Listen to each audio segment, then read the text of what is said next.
Bonjour à tous, chers Sherlockiennes et Sherlockiens, vous voici chez vous sur notre chaîne de podcast. Nous explorons, décryptons pour vous et avec vous, à la loupe des Sherlocks, les sujets d'actualité, concepts innovants et toutes les thématiques du secteur du voyage. Alors attachez vos ceintures, décollage imminent vers une nouvelle découverte de notre secteur passionnant du travel avec notre invité du jour.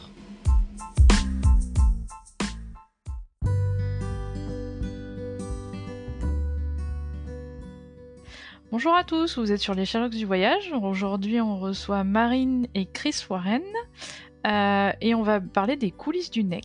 Est-ce que vous pouvez vous présenter, Chris et Marine? Qui êtes-vous et pourquoi vous avez choisi aussi le secteur du tourisme? Donc bonjour, moi je suis Marine Francillette, je suis étudiante à l'IREST, donc la Sorbonne, c'est l'Institut de recherche et d'études supérieures du tourisme, et je suis dans la filière gestion et valorisation touristique du patrimoine. J'ai rencontré Chris lors des cours de tronc commun qu'on avait durant le Master 1, donc l'année dernière. Et moi, à l'origine, je suis issue d'un cursus plus axé sur le domaine de la culture, que ce soit dans les institutions muséales ou en tant que guide. Et j'ai choisi de m'orienter vers le tourisme pour avoir une approche un peu plus complémentaire de ce que je connaissais déjà. Voilà. D'accord. Et du coup, Parfait. Chris. Alors moi, c'est Chris Warren Vouma. Je suis gabonais, étudiant à la Sorbonne, tout comme Marine.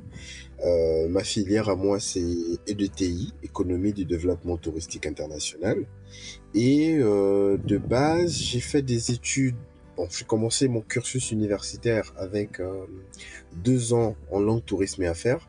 Ensuite, j'ai obtenu une licence en langue et affaires. Après cela, j'ai fait un BTS tourisme, pardon, et une licence e-tourisme, puis le master EDTI que je suis en train de terminer. Le tourisme, je suis tombé dedans un peu par hasard parce qu'à la base, j'étais passionné par les langues. Et quand je me suis expatrié, donc la première fois que je suis vraiment parti loin du Gabon, pas aux frontières à proximité, je suis allé au Sénégal pour étudier. Et de là, j'ai rencontré un conseiller d'orientation qui m'a expliqué que les langues, c'était un atout, c'est bien, mais qu'est-ce que j'en fais aujourd'hui quand je sors de l'université avec ce bagage linguistique? Est-ce que j'avais d'autres passions et est-ce que j'aimais autre chose? Et oui, je lui dis, j'aimais bien la culture, j'aimerais bien connaître davantage sur d'autres peuples. Il m'a dit, ah, ça tombe bien, nous on a une filière qui s'appelle l'ATA, langue tourisme et affaires. Et c'est à partir de là que je suis tombé dans le tourisme et j'ai découvert le développement durable, le tourisme, l'écotourisme, et je suis tombé amoureux et depuis je suis dedans. Super, une belle histoire. Prochaine question, est-ce que du coup on va se remettre dans le contexte du NEC. Alors c'est un challenge des réflexions autour du tourisme d'aventure engagé où concourent différents groupes et différentes écoles. Du coup, vous nous avez dit l'école que vous représentez. Est-ce que vous pouvez maintenant présenter votre projet?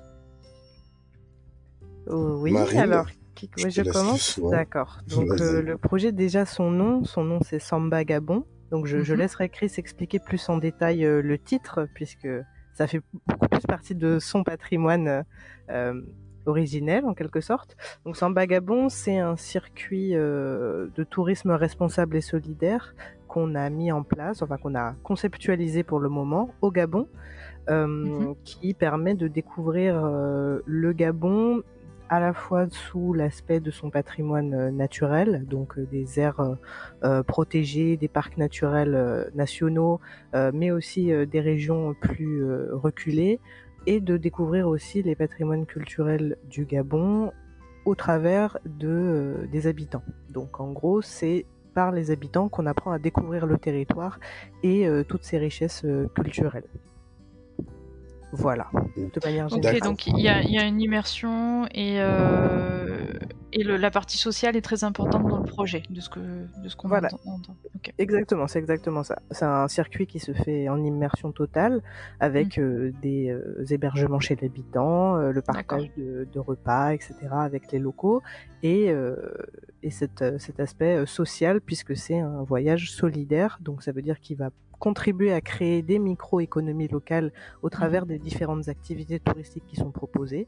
Et ces micro-économies permettent de créer des petits développements économiques, des micro-économies qui, toutes mises en réseau, permettent le développement social et économique des populations concernées. Donc on a le social, l'économique, peut-être que tout à l'heure on parlera peut-être de la partie environnementale, ce qui fait que en fait c'est les 3 piliers du développement durable, donc on va peut-être y revenir après. Et du coup, Chris, on va te laisser la parole du coup pour le nom, Samba Gabon. Oui, pour le nom Samba Gabon, en fait, c'est une inspiration culturelle.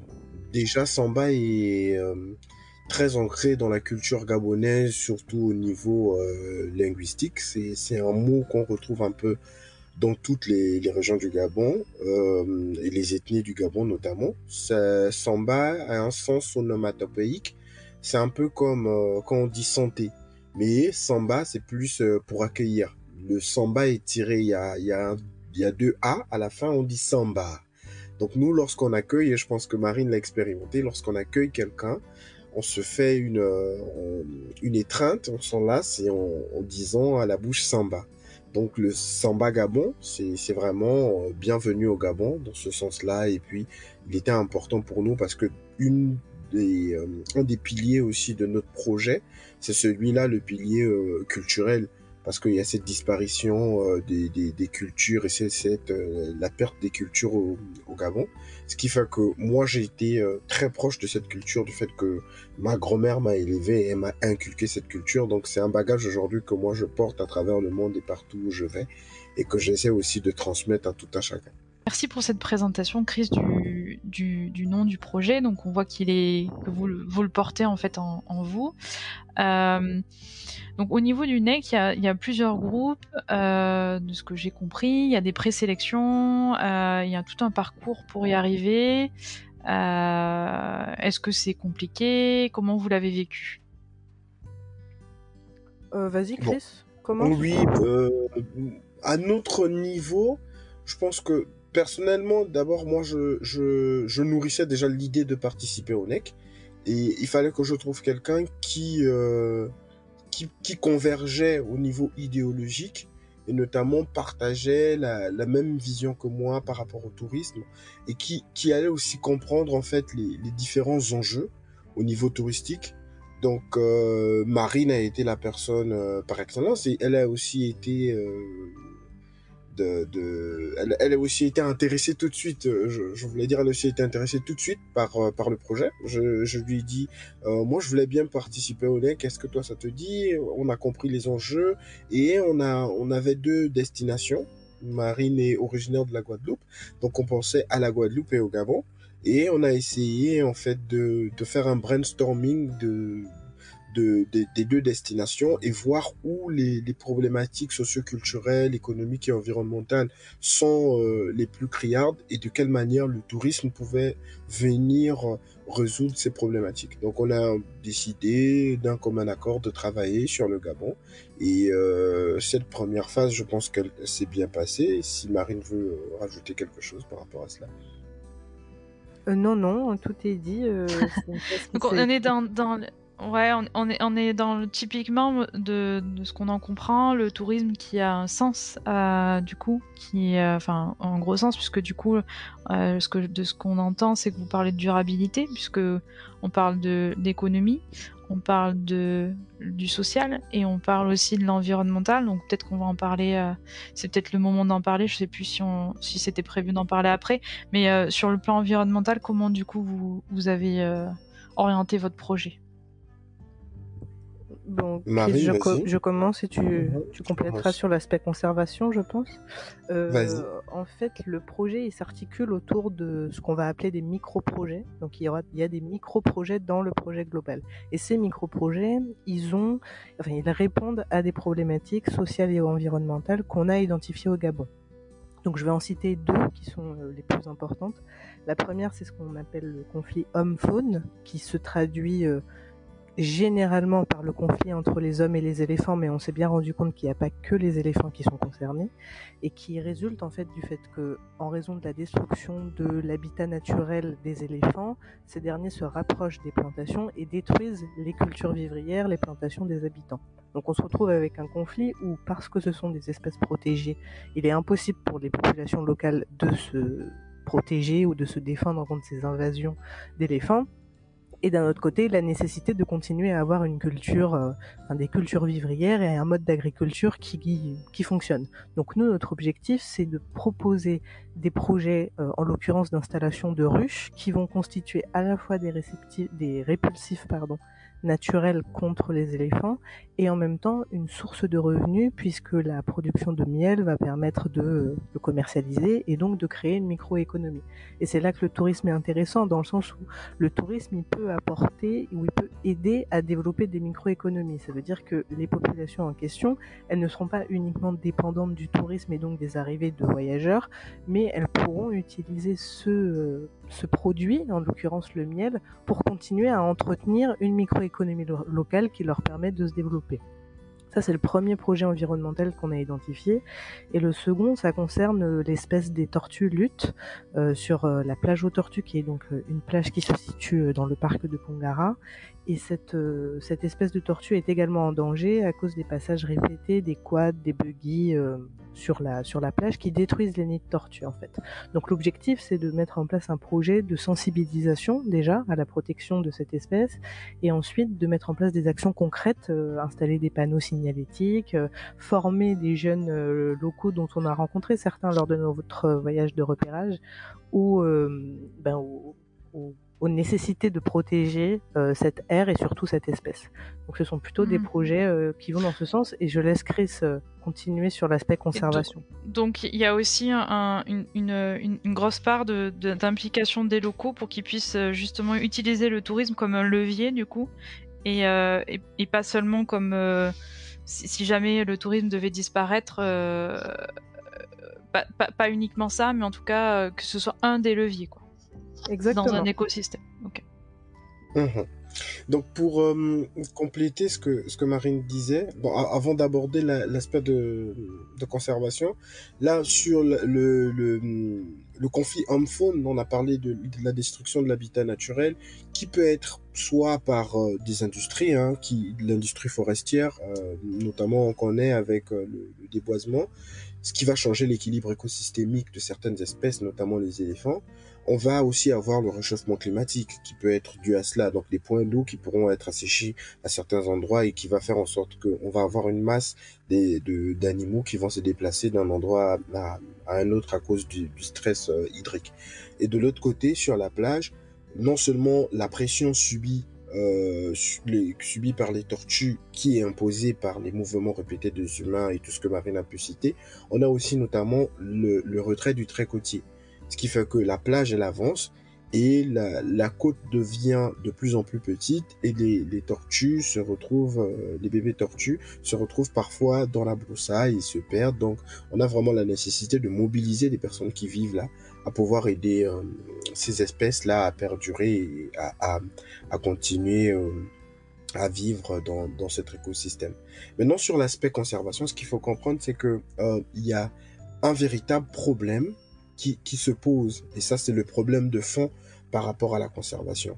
Et nous, notre objectif, c'est celui-là aussi, de déconstruire tous les clichés qui sont compris au sein de la conservation de la nature, qui, en quelque sorte, pas forcément de manière volontaire, mais de manière indirecte, on va dire. Ce sont des externalités négatives de la conservation de la nature qui vont amener à ce qu'on va criminaliser, par exemple, les pratiques des locaux, quitte à parfois les chasser d'un endroit, ou encore les délaisser. Et c'est ce qu'on a pu observer. Bon, aujourd'hui, on a fini par comprendre aussi, nous, de notre côté, parce qu'on n'est pas des radicaux. On est aussi formé à la recherche, et on essaie de comprendre. Donc, on n'est pas forcément dans la subjectivité. Il faut bien qu'on analyse le contexte et qu'on puisse comprendre. Aujourd'hui, lutter contre le conflit homme-éléphant au Gabon, c'est extrêmement cher. Il y a des zones et des endroits qui sont difficile d'accès. Mais le tourisme aujourd'hui, on a aussi compris que c'est le moyen moteur qui va nous permettre non seulement de déconstruire les clichés sur les populations locales, mais de pouvoir avoir une véritable conservation qui se veut participative avec les locaux et les différentes parties prenantes qui peuvent être les ONG ou encore le gouvernement local. Donc, qui va nous permettre finalement d'atteindre un développement durable en mettant sur une chaîne de valeur les microéconomies dont on a parlé en amont, les pratiques locales qui peuvent être celles de l'agriculture aujourd'hui qui se retrouvent en danger avec les invasions d'éléphants, et pouvoir trouver notamment des fonds externes, par exemple, qui peuvent être apportés par le tourisme pour pouvoir lutter contre le conflit homme-faune. Et là, on va arriver à un juste milieu qui va permettre à ces populations de pouvoir être épanouies, atteindre une autonomie et de pouvoir continuer à vivre normalement. Ok, c'est super. Du coup, ce que tu dis, Chris, moi, ça me fait penser à des choses qui sont dites aujourd'hui, notamment dans la presse, où vous êtes jeune, justement, vous avez une vision aussi de ce qui peut se passer en Afrique, du coup. Quand on dit arrêtons de voyager en long courrier, l'écologie est à risque. Finalement, là, ce que vous dites, c'est que si on fait du tourisme, en tout cas, mais que le voyage, il a un sens et qu'il est fait de manière intelligente et que avec vous parlez du gouvernement, etc. Donc ça va très très loin votre projet. Hein. Honnêtement, moi, je suis impressionnée par ce que vous faites. Finalement, c'est le contraire, c'est une manière de développer et justement de la conservation et c'est pas que le côté économique finalement, il y a aussi le côté conservation, écologie, etc. qui rentre en jeu. Et en fait, finalement, arrêter de voyager n'est pas la solution. Que pensez-vous? Vous êtes jeune justement, c'est très intéressant de vous poser la question à vous, parce que vous êtes des futures générations. Par rapport à tout ce qui se dit actuellement sur est-ce qu'on continue à voyager, comment on le fait par rapport à ces questions environnementales qui cristallisent quand même beaucoup de tensions aujourd'hui entre les pros, les voyageurs, etc., qui se posent des questions. Quel est votre avis là-dessus? C'est peut-être un peu... Vous avez le droit de dire joker, mais... Non, je pense que on va se mouiller. C'est pas l'idée, c'est pas forcément de dire joker. Après, ce qui est bien, c'est que chacun a son avis. Et Héraclite disait du choc des idées jaillit la lumière. Donc c'est sûr et certain que en confrontant les différents avis, on va forcément arriver à quelque chose d'efficient. Arrêter le voyage n'est pas la solution. Pour ma part, n'est pas la solution. Ça, c'est la première chose. Et de deux, les voyages ne vont jamais s'arrêter. C'est sûr, on voyage depuis longtemps. Lorsque nous, on commence, par exemple, nous, dans des études touristiques, on nous parle des grands tours. C'est des choses qui se sont produites il y a belle lurette. Le voyage, c'est pas d'aujourd'hui. Mais le voyage a pris d'autres proportions. Et c'est là le problème. C'est l'émanation de gaz à effet de serre. C'est le carbone, aujourd'hui, qu'il faut maîtriser. Et c'est la technologie. Et en même temps, il faut qu'on arrête les promesses. Parce qu'aujourd'hui, la réalité, c'est celle-là. C'est qu'il y a eu tellement de promesses. On a commencé à Fontainebleau, 48. On est passé 70, 72. On est passé 94, sommet de la Terre à Rio. On a continué comme ça jusqu'à ce qu'on a commencé les COP.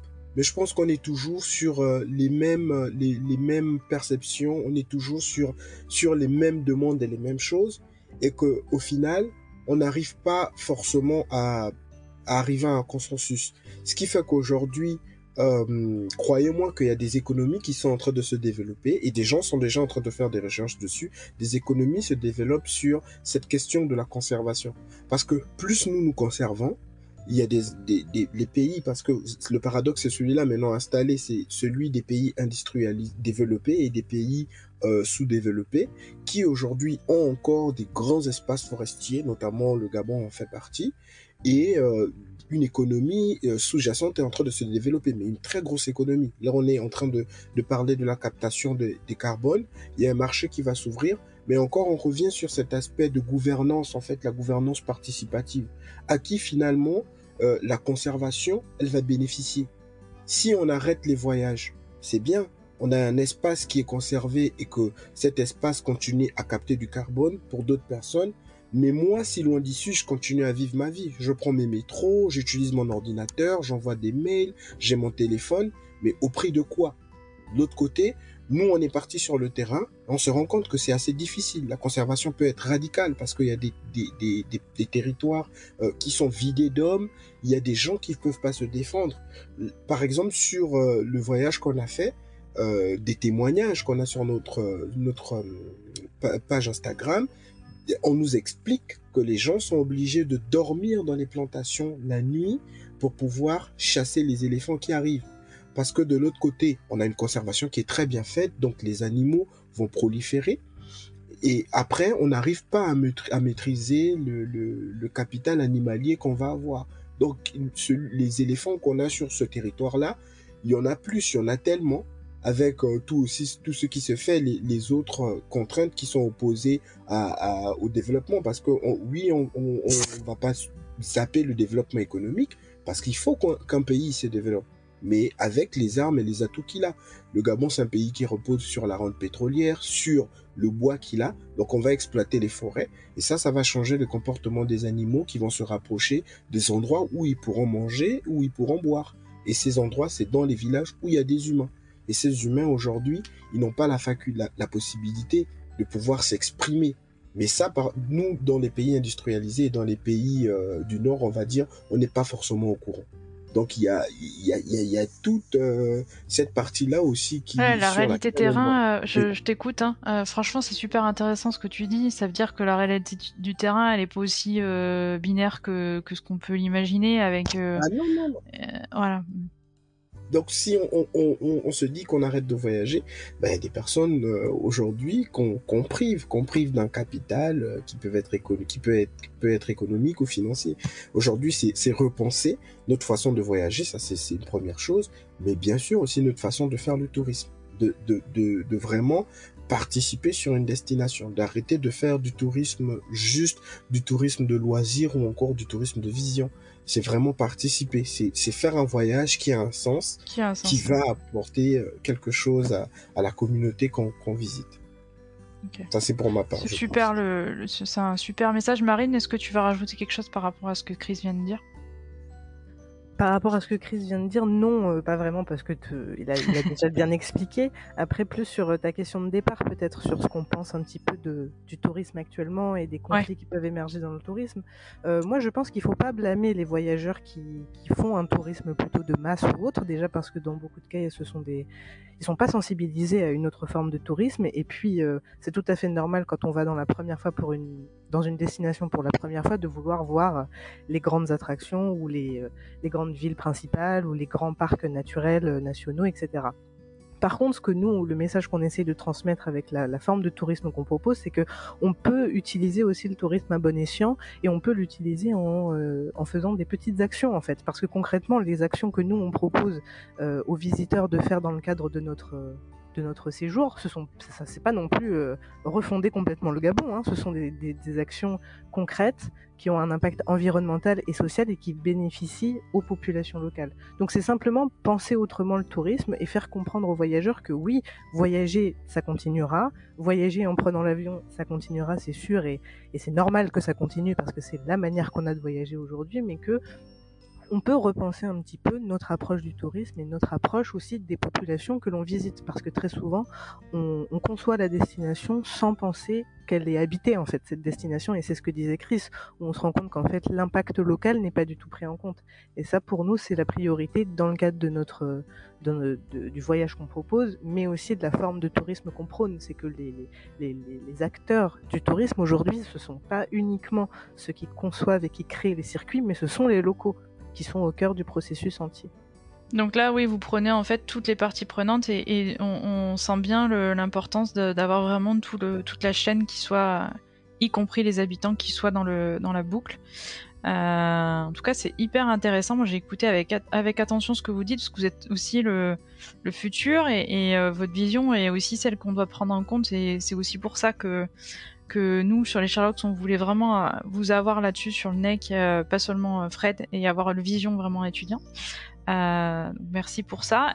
Et on va peut-être passer sur la partie rêve. Comment le voyage, le ou les voyages que vous proposez, déjà, je sais pas s'il y en a un ou plusieurs, qu'est-ce que les voyageurs vont pouvoir faire concrètement, les activités, D'accord.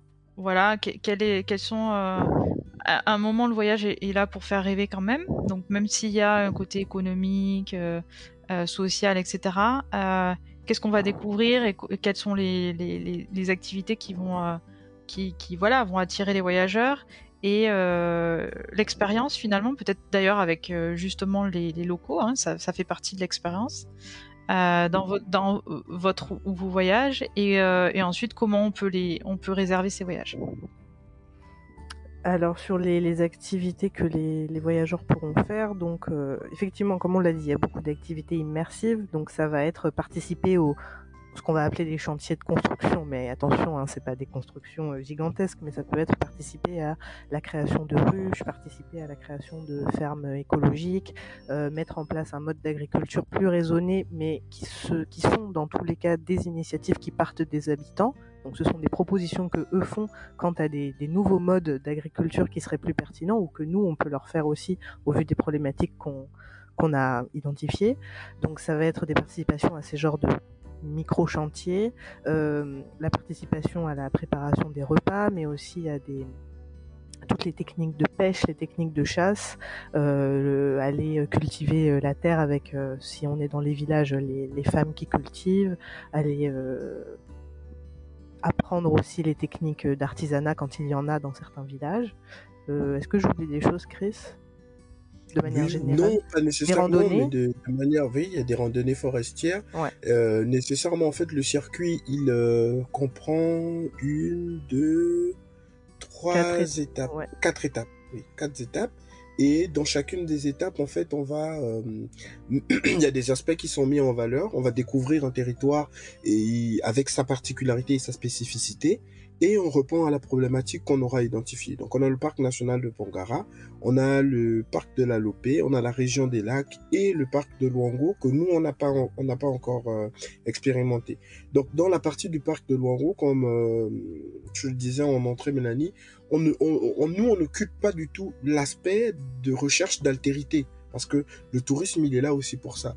Lorsque quelqu'un, voilà, il quitte son travail, il a été là toute l'année, il a besoin aussi de repos et de tout ça. Donc, on prévoit des activités pour notamment découvrir le territoire. On a dans la région des lacs, par exemple, là-bas, on est parti plus pour une étude comparative ou encore moins faire un benchmark parce qu'il y a une association, une ONG qui est déjà installée là-bas depuis 10 ans, qui travaille avec les communautés locales, qui a déjà un produit qui est mis en place. Donc nous, on vous fait découvrir ce produit-là qui comprend notamment l'hébergement. On est au cœur là d'un lac, donc sur une presqu'île.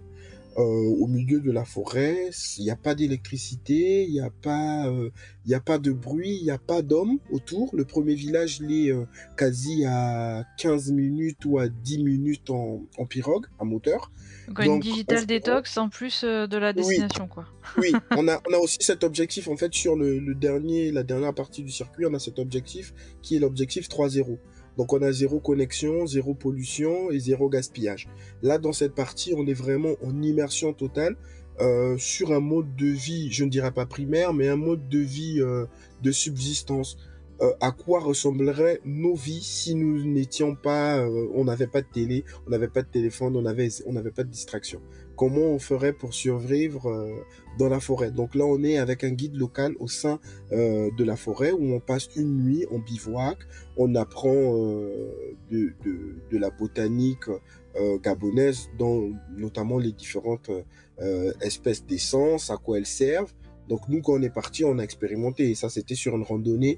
On nous a parlé d'un bois, qui est le kevazingo, donc une essence naturelle qu'on retrouve au Gabon, qui est très rare, le kevazingo, et qui est multifonctionnel, qui sert pour la pharmacopée, qui soigne des céphalées, de la migraine, des maux de dos, et beaucoup de choses, j'en passe. Donc il y a beaucoup de choses à découvrir, et cet aspect d'altérité n'est pas du tout occulté. Au contraire, c'est vraiment mis en avant par les locaux eux-mêmes.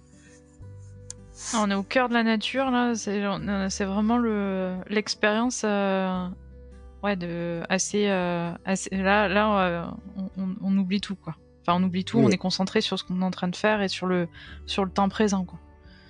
Il y a vraiment ça dans l'expérience, j'imagine. Non, c'est à la fois en ce qui me concerne, parce que Chris connaissait un dépaysement, effectivement, parce qu'on est sur des cultures qui sont complètement différentes de celles que nous, on peut connaître, et en même temps, une déconnexion totale, c'est vrai, par rapport à ce que Chris disait tout à l'heure, mais justement, c'est ça aussi qui fait la spécificité du Gabon et qui en fait tout son charme également. Donc, c'est pour ça aussi qu'on peut pas, enfin pas toujours, mais ça peut être une des raisons de pourquoi on part en voyage, pour vraiment vivre quelque chose de différent, justement se retrouver avec soi-même, au cœur de la nature. Enfin, il y a quand même beaucoup de choses intéressantes qui peuvent toucher un certain nombre de voyageurs qui veulent vraiment découvrir, quoi, et déconnecter. Oui, absolument. Il y a vraiment cet aspect de remise en question, parce que on était dans un village, mais dans la zone tampon du parc de la Lopé, et là, quelqu'un on faisait des entretiens collectifs, et il y a une dame qui nous parlait de ce que quelqu'un dans le village avait vécu en rapport avec le conflit homme-faune, qui s'est fait attaquer par une panthère.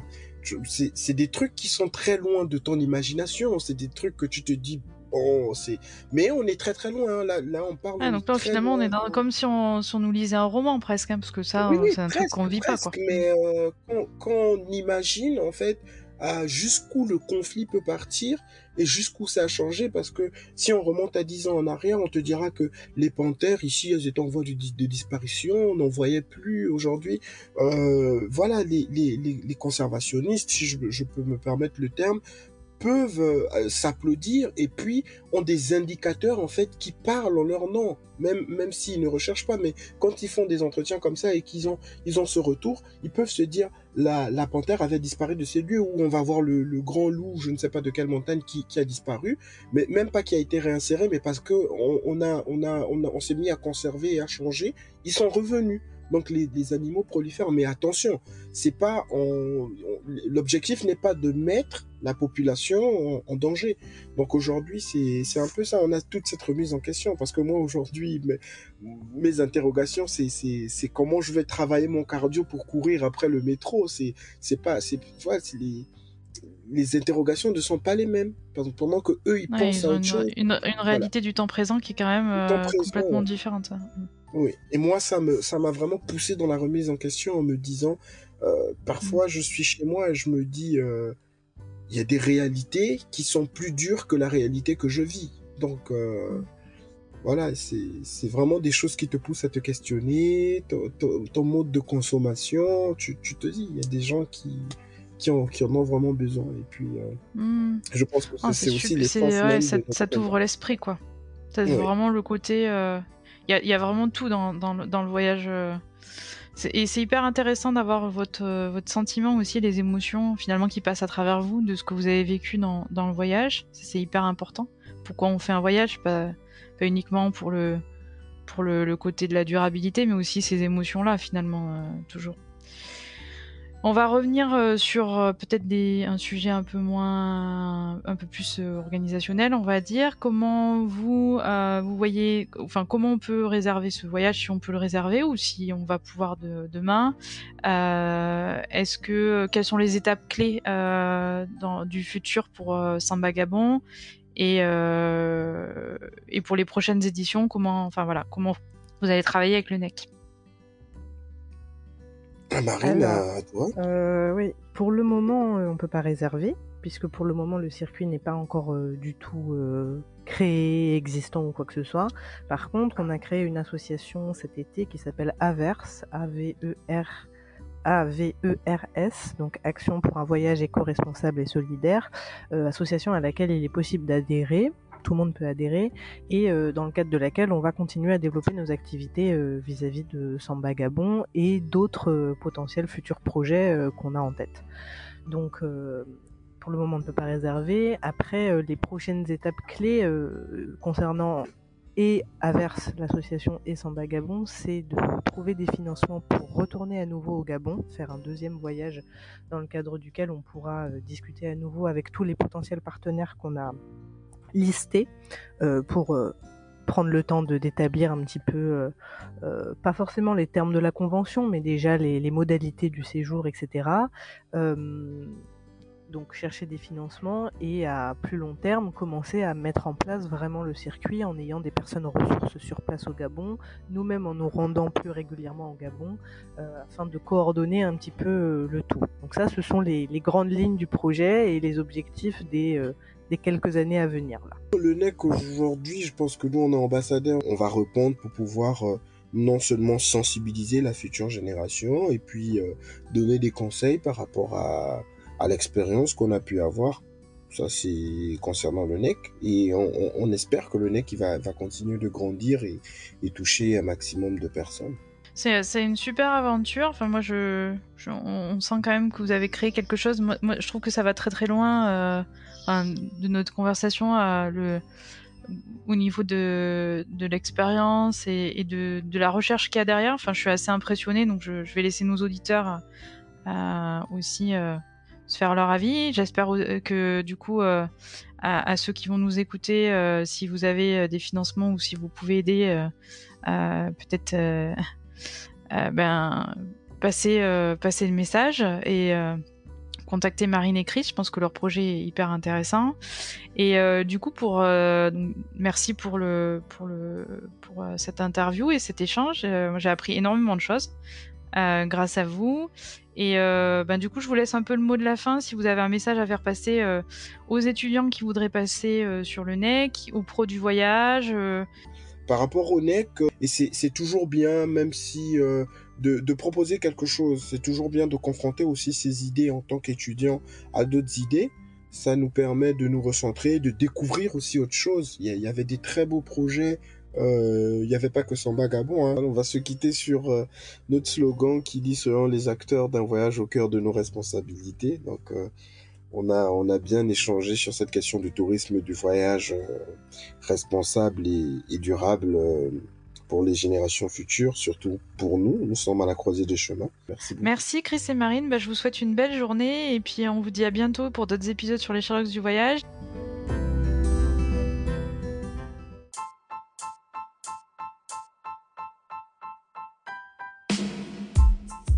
Chers Sherlockiennes et Sherlockiens, merci de nous avoir écoutés. Vous avez aimé cet épisode? Cela vous a été utile? Alors aidez-nous à diffuser ce podcast autour de vous. Comment? Tout simplement en vous abonnant, en partageant notre podcast sur les réseaux sociaux ou encore en nous laissant un avis 5 étoiles sur votre plateforme d'écoute préférée. Retrouvez-nous également sur notre site www.lessherlocksduvoyage.fr ainsi que sur nos pages LinkedIn, Facebook, Instagram et Twitter. D'ici là, on vous dit à très vite pour un nouvel épisode à la loupe des Sherlocks pour découvrir un nouvel invité passionné et passionnant du secteur du voyage. Sherlocksment vôtre!